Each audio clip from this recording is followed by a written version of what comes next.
when the priests and elders of the people gathered to kill the truth. Beloved, today's gospel passage brings us face to face with one of the darkest moments in the history of salvation.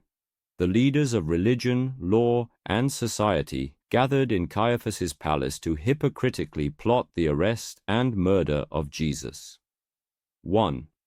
The alliance between religion and authority.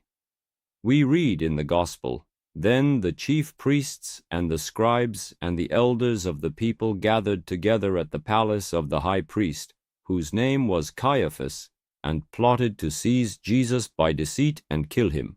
Matthew 26:3-4. What a dangerous scene! Religion, which was supposed to protect innocence, became an instrument of injustice. Religious and legal authority came together not to establish the truth, but to obscure it, to protect their own interests. When the priesthood becomes merely an institution that protects itself, rather than a faithful servant of the truth, then it allies itself with the forces of death rather than the forces of life. 2. Killing the truth out of fear for order, not during the feast, lest there be an uproar among the people. Matthew 5:26. How often is justice postponed for fear of disorder? How often is justice sacrificed for the sake of stability? The leaders of Israel did not deny Jesus' innocence. They feared the people's reaction. They knew who he was, but their interests overrode their consciences. This false fear of the people led them to commit the most heinous crime, the murder of the Son of God. 3. Caiaphas and blind leadership. Caiaphas, the high priest of his time, represents every religious leader who prioritizes politics over spirituality and every official who sells the truth in the marketplace of interests. Today, in every church or nation, wherever officials conspire behind closed doors instead of serving the light, the scene of Caiaphas's palace is repeated. Leadership that loses its divine compass becomes a murderous institution rather than a shepherding one. 4. Fear of the people or fear of God. The chief priests feared the people, not God. They relinquished their prophetic calling to preserve their privileges. The question for every minister today is, who do you fear more, God or people? Holy fear is the beginning of wisdom, while fear of losing influence is the beginning of downfall. 5.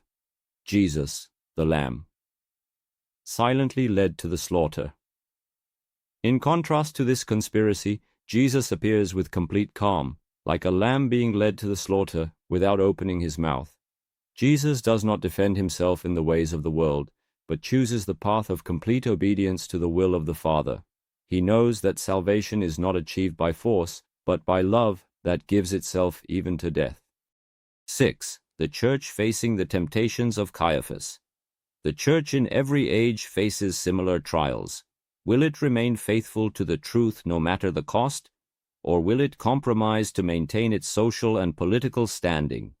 When the Church relinquishes its prophetic voice for fear of losing support or influence, it is following in the footsteps of Caiaphas. But the true Church is called to be the voice of truth, even if it costs it the cross. 7. The true feast is the truth. They said, not during the feast. But the true feast is not external appearances, but the celebration of truth. Without truth, the feast becomes a spiritually devoid spectacle. Jesus came to establish an eternal feast, the true feast of salvation, where bread is broken not for death, but for life. Conclusion. Beloved, let us choose to be with Jesus rather than with Caiaphas. Let us prefer losing the world rather than losing our consciences. Let us cry out for the truth even if they crucify us, rather than remain silent for falsehood, even if they honor us.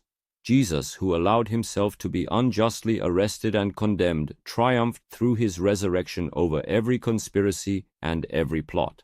Let us follow the Lamb, not the wolf, truth, not interests, faith, not fear. May our celebration every day be a celebration of truth, a celebration of love, a celebration of life. Amen.